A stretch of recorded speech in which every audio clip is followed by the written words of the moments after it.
Hello, and welcome back to Among the Silenced. I'm your host, Heather. If this is your first visit here, welcome. If you have come back, well, welcome back. Please be sure to like, subscribe, comment, all of that fun jazz because it would really start helping me out. Today's case is definitely an interesting one. I will give it that. So now, I don't know about a lot of you, but I moved a lot growing up. It was the fun part of being an army brat. Sort of. Now, if you've moved into a smaller or even like a closer knit area, then you kind of learn about all of the dirty laundry and all of the things that happened before you've moved to that city. In mine and my brother's case, when we moved to the area that we've kind of stayed putish, we kind of heard about this kid who held the high school hostage. And not only did he hold his high school hostage, but he had murdered his entire family just beforehand. Now, seeing that I was in 7th grade at the time, I didn't really believe it completely because it was the jokester high schoolers on the bus who were saying it. And honestly, I was in 7th grade. It didn't really register. I didn't bother looking into it. Did I find true crime and ghost and all that interesting then? Yes, but I wasn't interested enough to go looking into it. I did, however, happen to mention it to my stepped-up dad at one point way later, and he told me, yes, that did in fact happen. But it wasn't quite as recent as those kids had told me. But it did happen. So now, imagine, if you will, setting your alarm just like every other night, only this time you have one of two plans rolling around in your head. One, taking your stuff, all the money that you can find, and leaving. Or two, killing your entire family, taking your stuff, and disappearing. Well, this is exactly what 17-year-old Clay Shrout was torn between going to bed Wednesday night, May 25th, 1994. In the end, deciding he just didn't want to be stopped. So he decided to go with the latter. Clay was your everyday kid. He was the oldest of 3 children to Harvey and Rebecca. They were college sweethearts from Georgetown College. Harvey was 43. He, like his wife, were Sunday school teachers at their church. They were both very active members. Rebecca had been a teacher but quit when she had her children, and instead she was a member of 3 separate PTAs for her children, one of which she'd even been the president of. They were both well known, lived in an upper middle class neighborhood. There were never any reports of abuse, dysfunction, or any significant problems at all with the family. He had 2 younger sisters, Kristen, who was 14, Lauren, who was 12. Both of them loved to compete on horses and gymnastics. They had a multitude of pets, which I thought I had a lot, but they're pretty close to having me beat. They had 2 family dogs, Cleo, who was a black lab, Lady, who was a poodle. They had a gerbil and the 2 horses that the girls rode in competition. Clay was described by students and teachers as a happy, quiet, kind, well-behaved kid. He was an honor student with an IQ of 161. He was a little bit reserved, but he had a close group of friends that he hung out with. He was a polite and kind kid, the kind of kid that your parents approve of you hanging around with. He worked part-time at rallies and all around He was just your everyday, normal, average kid who everyone would believed would be extraordinarily successful in his life. However, like most of us, his close friends did start noticing some changes in Clay as he progressed into adolescence. His dark humor was increasing. He was bragging about the fun and the thrill of stealing, often stealing from a local record store. One friend even commented to a paper that, to him, the fact that he was able to do something without getting caught was a challenge and a thrill. Clay began talking about killing people and how he would do it, or best ways in which to do it.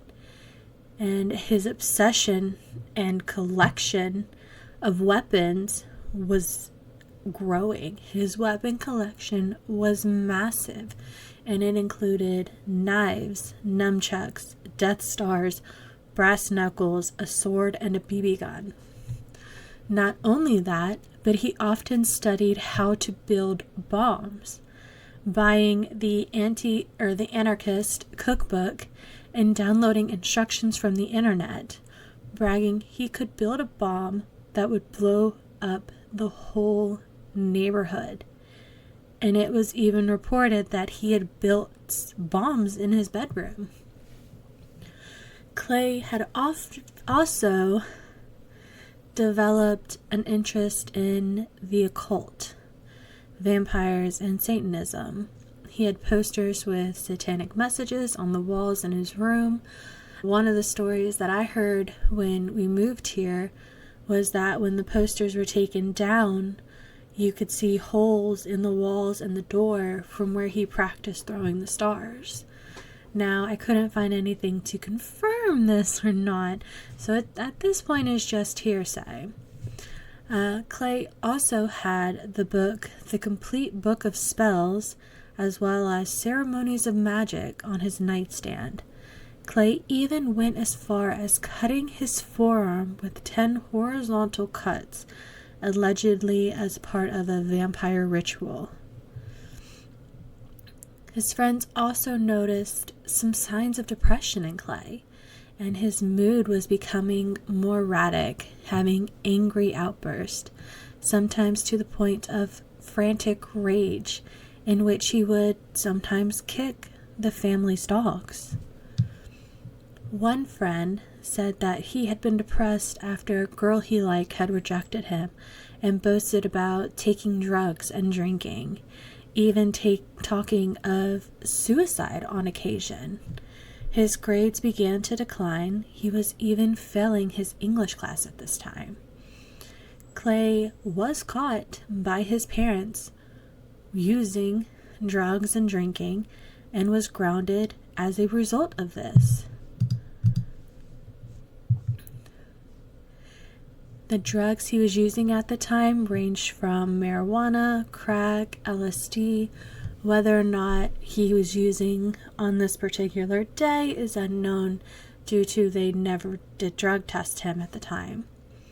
However, he was on a list with the police about drugs, and they had plans to interview him in regards to that prior to this arrest. Clay had even gotten in trouble just the week before all of this happened at Ryle High School for bringing a stun gun into the school. Randy Cooper, the principal, had assigned him 50 hours of community service for the event in addition to his suspension. As punishment for this, his parents continued his grounding from his already declining grades, and then forbid him from driving his pickup truck, listening to heavy metal and alternative rock music. They confiscated all of his weapons and his computers, adding to his depression and his frustration. One friend, Shrout, was quoted saying he figured he was the one getting all of the blame for everything. He was just tired of it. He was tired of being depressed. So, my only problem with this isn't you being blamed for things that are out of your control. Everything that has happened and everything that you are being punished for are your own actions. You are mad at the consequences for your own choices. I will never go back to being 17. I don't know about you guys, but I do not want to be 17 again, ever again. So Clay woke up on May 26th, 1994 at 5 a.m., just like he would have any other school day. However, unlike every other day that he's ever had, he went down to his father's Jeep and removed the .38 caliber pistol from the glove compartment where Clay knew he kept it. He then proceeded to head back into the house, back inside his parents' bedroom, where he shot his father and his mother in the head. He then went into his sister Kristen's bedroom, where he shot her in the chest while she slept. Then, going back into his parents' room, where he said, "My dad was sitting there on the bed." He said something like, "Oh my God," something to that effect. "And I got scared when I saw him, and I fired 2 more shots at him. He was just lying there, and there was a weird noise coming from him. Like, first I thought that he was having trouble breathing. Then I decided it was blood flowing out of the hole or something. And that was when I fired the second shot, and he was on the ground. I fired 1 into the head also." Following the additional shots to his father, he went into his 12-year-old sister Lauren's room. All of the noise from the gunshots had woken her up. So he went in, sat down on the bed with her, and he was talking to her. She was telling him about a dream that she had had when he shot her in the head from behind, so she never saw the gun. After this, he retrieved his weapons from where his parents had put them, and then he left in his father's Jeep. He apparently stopped to tell a random person that he didn't know in the neighborhood. He said, "You don't know me, but my name is Clay Shrout, and you're going to hear a lot about me today. I'm going to be on CNN." While driving, Clay even called one of his friends and told him that he had just killed his entire family, but his friend didn't believe him. Clay then stopped at a local store where he purchased 2 juice packs and went off to his friend Danielle's house. She was the girl that he had taken to prom 2 weeks earlier. She went to a different school than Clay did. He had showed her the gun, told her to get in the car, and from there, the 2 of them went to Ryle High School.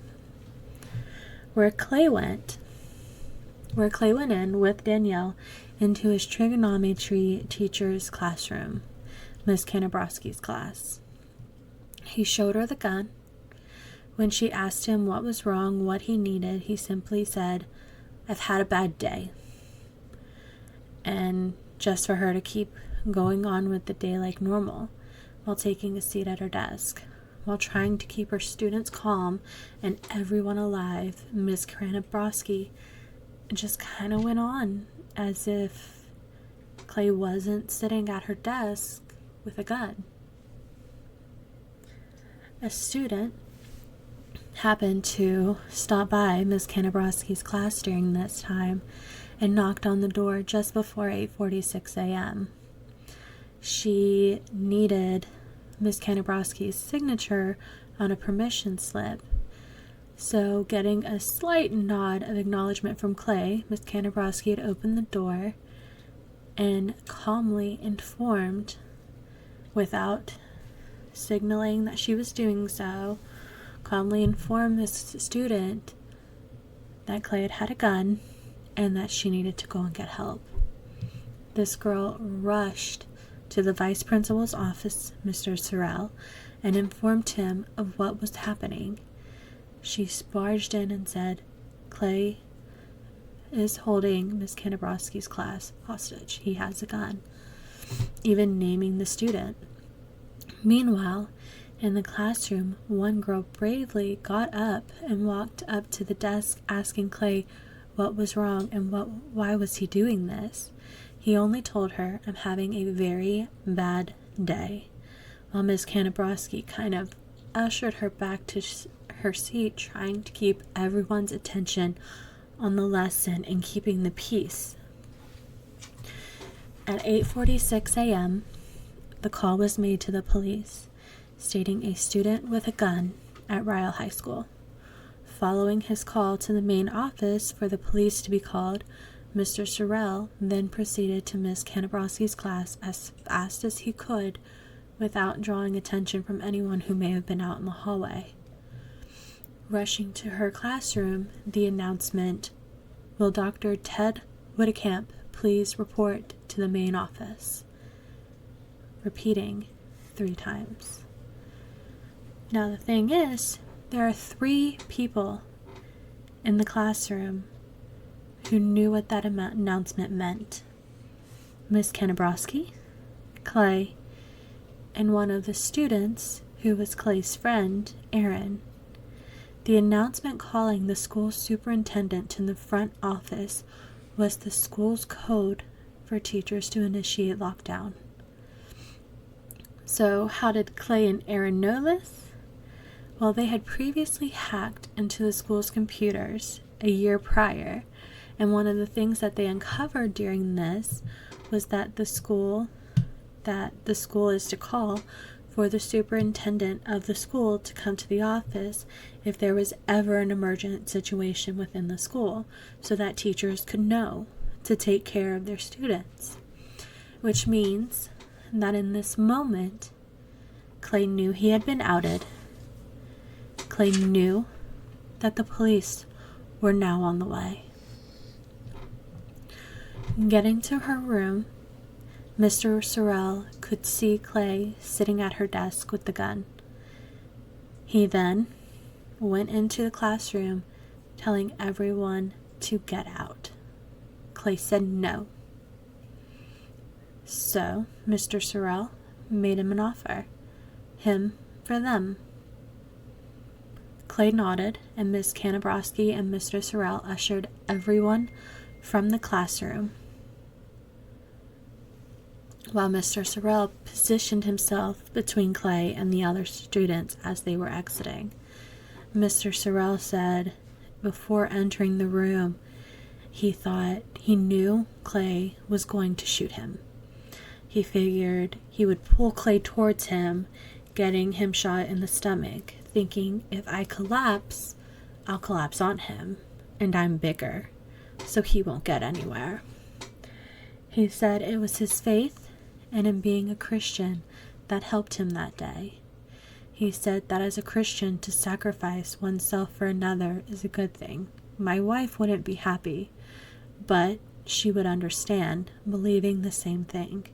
He said if I died, but these students made it, it would all be okay. After the students left, he asked Clay, "What's going on?"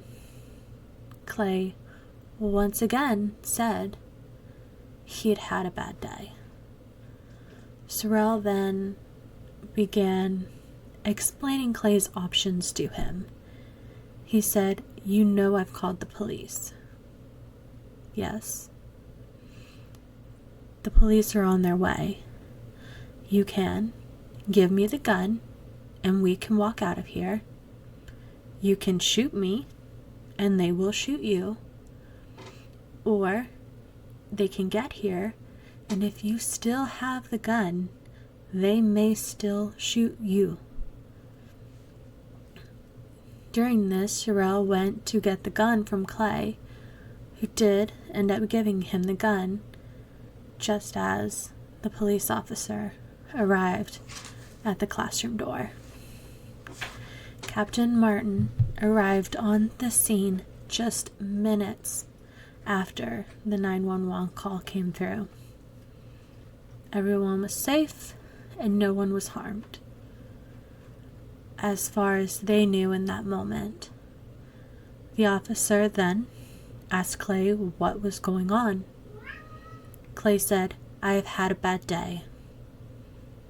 I've killed my whole family." The officer said he was in disbelief at this statement, that you could have knocked him over with a feather for how calm and collected he just said it. From the time Clay entered the school until he was arrested, barely 20 minutes had passed.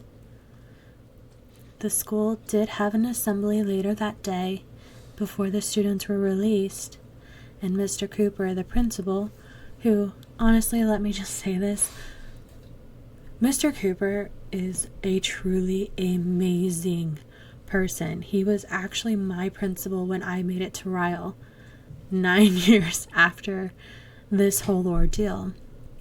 He was actually meant to retire after my graduating class.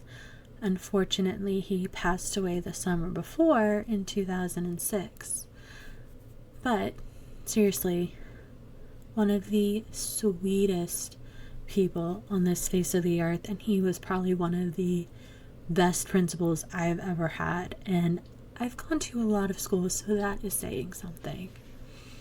Now, during this assembly, he explained what happened, that a student had come to school with a gun, and that he has been arrested, and that the students that he held hostage were in fact all safe. He said that it was discovered that he had murdered his entire family earlier that morning. That you can be sad, that you can feel sorry for them, that you can feel sorry for him, that it was okay to grieve, that it was okay to mourn, and letting everyone know that if they needed anything at all, they needed help, someone to talk to, that they were all there to help. Also, I do just want to let you guys know, Miss Kanabrowski was still there when I made it to Ryle as well. She retired, I want to say, in 2015. I was not mathematically intelligent enough to have had Miss Kanabrowski as a teacher. I do know she was an amazing teacher and everyone who had her loved her. And she also had the same classroom her entire career at Ryle. The room she was held hostage in was the room that she still had when she retired. She was definitely a stubborn woman, but truly, I've never heard anybody not like Miss Kanabrowski. Now, meanwhile, the police were dealing with a whole entirely different horror at this point. The site that the police uncovered following Clay's confession at the school, officers said when they arrived at the house, it looked like nothing was wrong. That is, until they went inside, where they saw the horror of what had happened that morning. Walking into the parents' room, it had looked like his father had tried to reach and get to the phone to call for help, but he had then been shot in the head again. His mother was dead in the bed with a bullet in between her eyes. When they went into his older sister's room, Kristen, she was laying in her bed with a bullet wound to the chest. And when they'd gone into Lauren's room, they could see that she had fallen back on the bed with a wound in the back of her head. Police asked Clay what happened. Why did you kill your family? Clay gave a few reasons as to why he did what he did. One being his parents would interfere with his plans to run away, saying, "I decided that they would try to stop me, or that they would call the police on me, or something would happen, and I decided that I didn't want to be stopped, so I decided I had to kill them. I mean, I didn't really want to, but there wasn't really any way around it." The officer who interviewed Clay and listened to Clay's reasoning said, "He's probably the darkest person I have ever come in contact with. He showed no emotion. Everything he said was so matter of fact." Not only was it a cold-hearted reason, but it was also determined not to even be the real reason. As friends said, his parents were lenient. They doted on their children. But Clay was furious at them for exercising their parental authority over him, saying his general complaint about them was, as he said, he felt trapped in a way, like there was no room for me anymore, like colleges. Everyone decided that I had to go to college, that it was decided before I was born. I resented them for trying to make me out of a special mold without asking me what I really wanted to be first. Even more, he was angry that they held him accountable for his actions, and that taking away his weapons, which, considering he went and retrieved them after killing his parents, is even more evidence of that. Clay was furious that they took away his weapons, which, considering what he did, they probably should have taken him away sooner.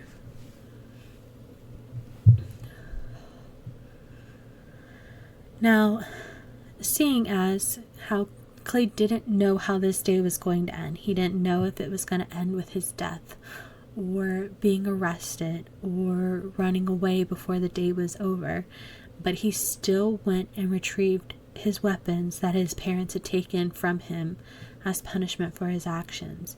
Clay even told the police as much. He said, "All I resented was when they took my weapons away. They took my weapons away and something happened." Now, is being punished for your actions or being mad at your parents for giving you consequences really a reason to murder them? No, not really. Never. But apparently to Clay it was. Is it a grievance? Sure. Is it an annoyance? Absolutely. I hated when my parents got mad at me. I hated when I got in trouble. And I hated when I was given consequences for the actions that I made. But the thing is, I knew I deserved the punishments that I got because I made the choices that led me to them. It's not a reason, it's called growing up.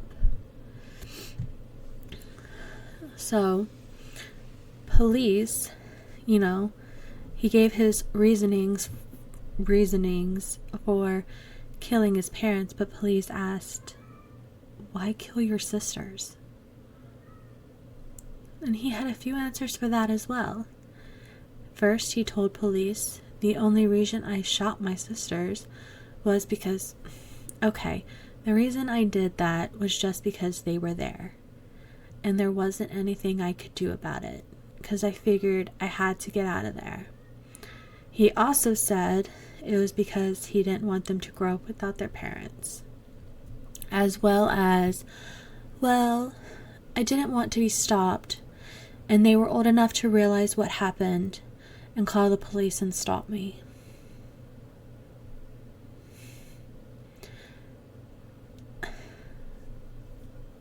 Whatever, buddy, whatever. So, they asked, so why after killing your entire family did you then go to the school? He could have gotten away. There was no evidence of a crime anywhere outside of that house, that anything had happened. So why go somewhere and bring attention down on yourself? Well, just as he was furious with his parents for taking away his weapons, he was just as furious with one of the teachers and one of the vice principals at the school. His grades were dropping, even in his trigonometry class, where he once excelled. More specifically, Clay was furious at his English teacher because he had called Clay's parents earlier that week and told them that Clay did not turn in a very important assignment to his class, letting them know he was failing. Also, Clay was furious at one of the other vice principals at the school. Now, I don't know about most people's schools, but Ryle High School, at least when I was there, we had 3 vice principals, and all of the students were divided between those 3 vice principals based on their last name.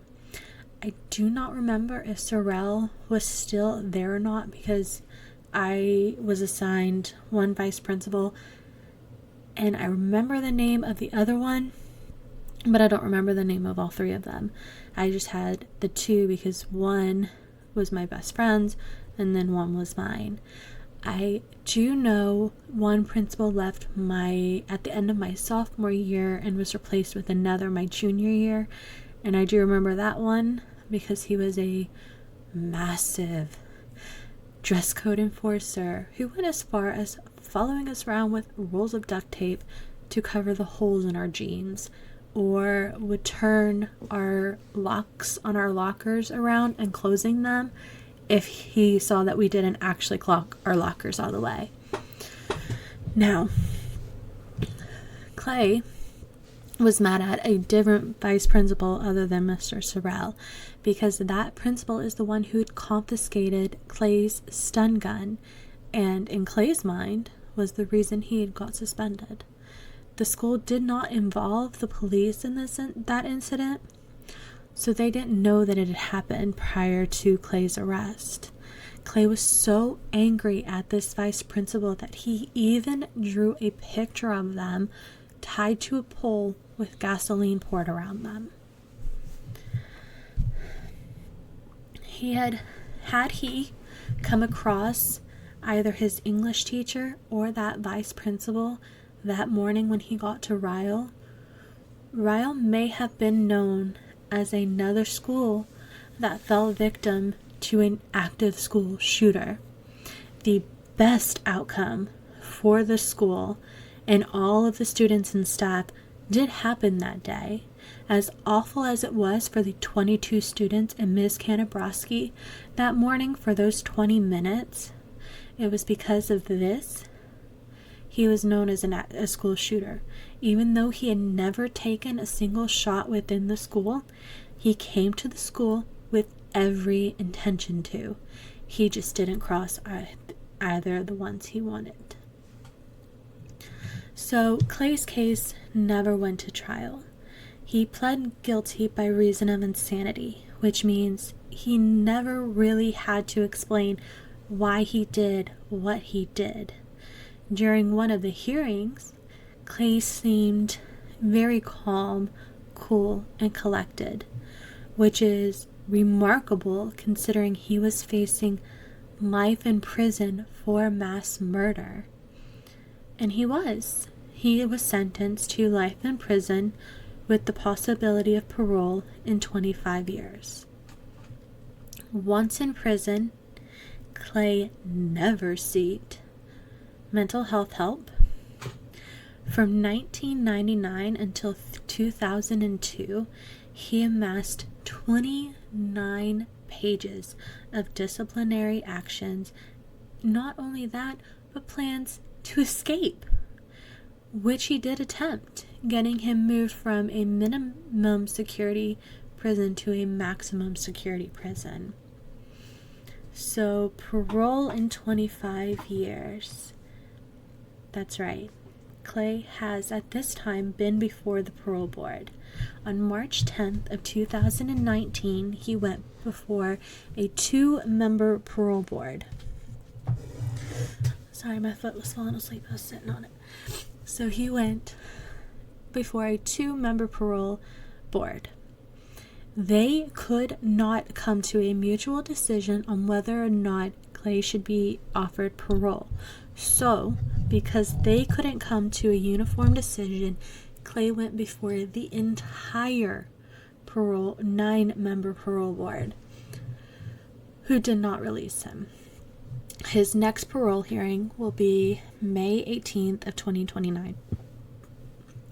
Now, why couldn't 2 people come to a conclusion was mind-boggling, as many of the students who were held hostage by Clay were there for the hearing, as well as Miss Kanabrowski and Mr. Sorrell and the detectives. Actually, I think one of them had passed. I don't remember if it was Sorrell or a detective, but one of them weren't. I forgot who. Them. However, part of the reason that the 2-member parole was having trouble coming to a conclusion was because Clay served up one hell of a curveball at that parole hearing. What was that curveball, you ask? Well, for the first time in 25 years, Clay said that the reason he did what he did was because his mother had sexually abused him as a child.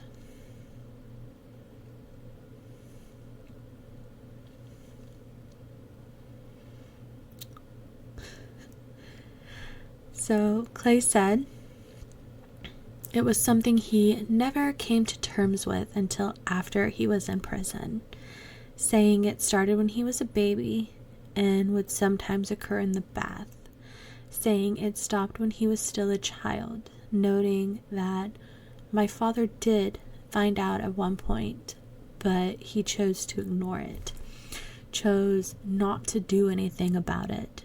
He said he only ever mentioned it to other people in prison and never mentioned it during the investigation, claiming I blocked it out of my head for a long time, and that other than the sexual assault as an infant and young child, there was no other abuse in their home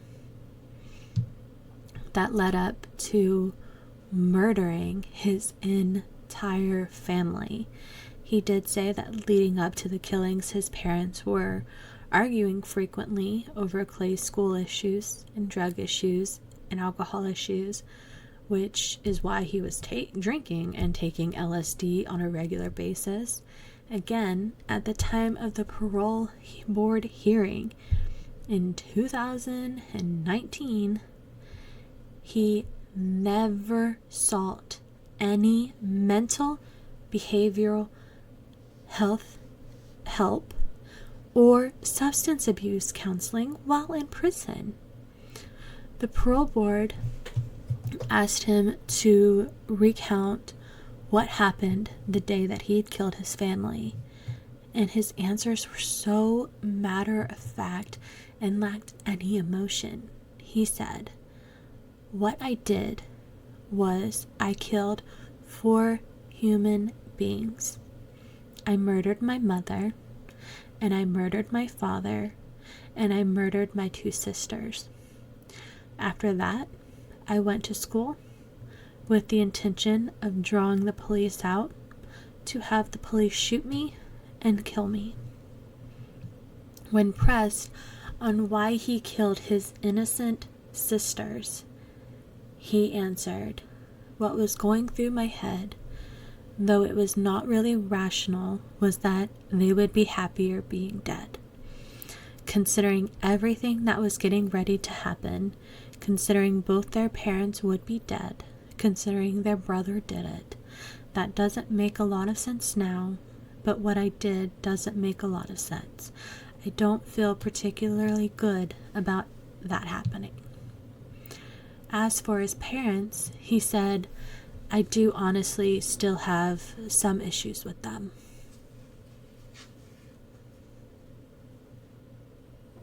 You still have issues with the people you murdered, and yet you want them to let you out of prison for murdering them. Good luck with that. So when he was asked if he deserved to be paroled, he said, "I don't think I deserve to be alive. I don't think that in a weird suicidal way.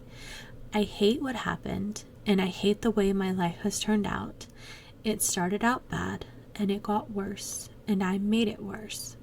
He said, "I don't like the word deserve because I still don't feel okay about what I've done." During the whole interview, he was so calm and creepy and matter of fact. And you can see some of it online, but he did repeatedly say he was sorry for what he did, but that the things he did could not be undone. They're dead, and they're not going to be undead.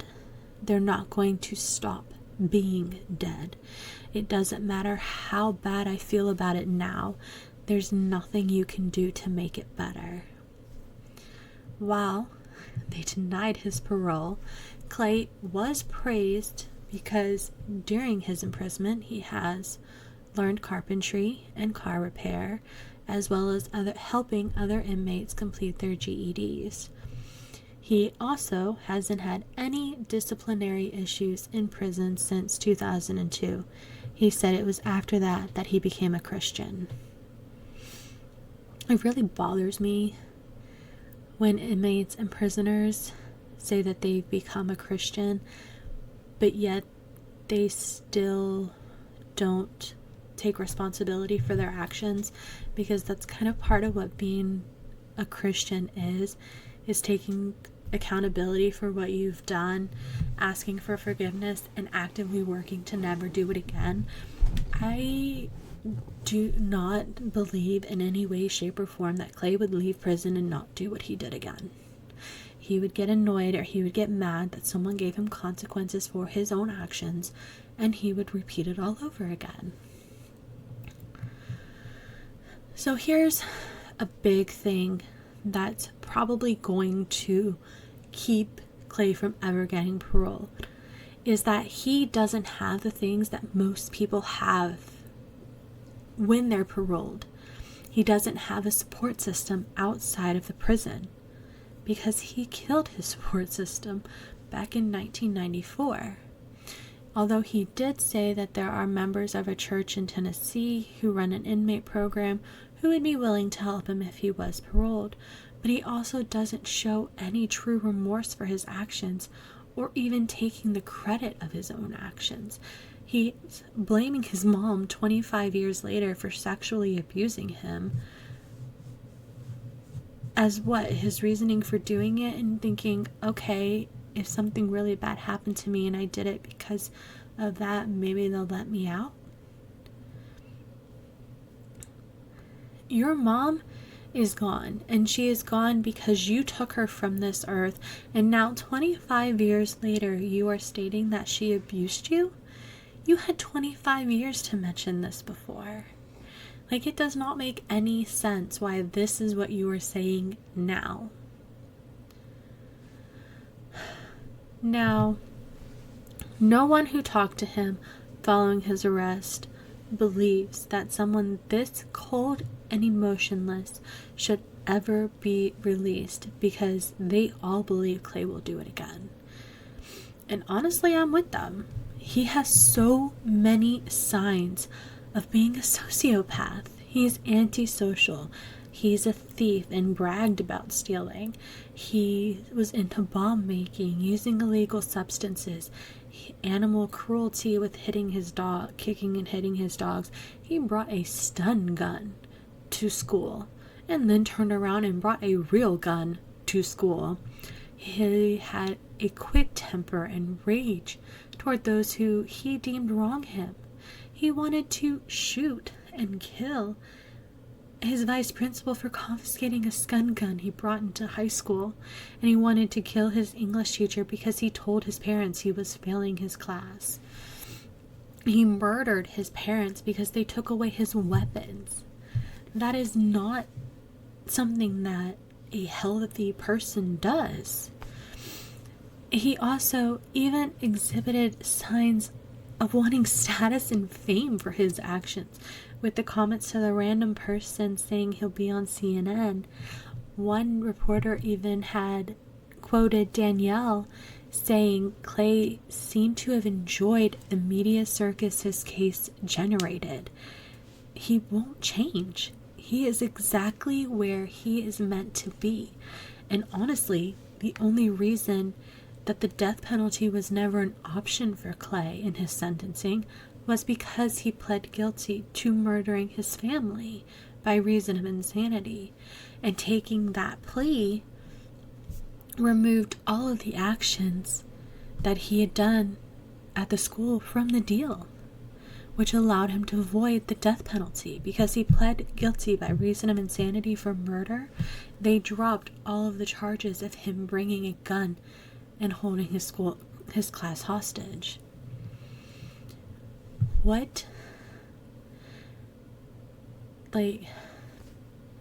that happened was that a beautiful, beloved family with two amazingly beautiful girls who had everything left to live for were taken from the world by someone they loved.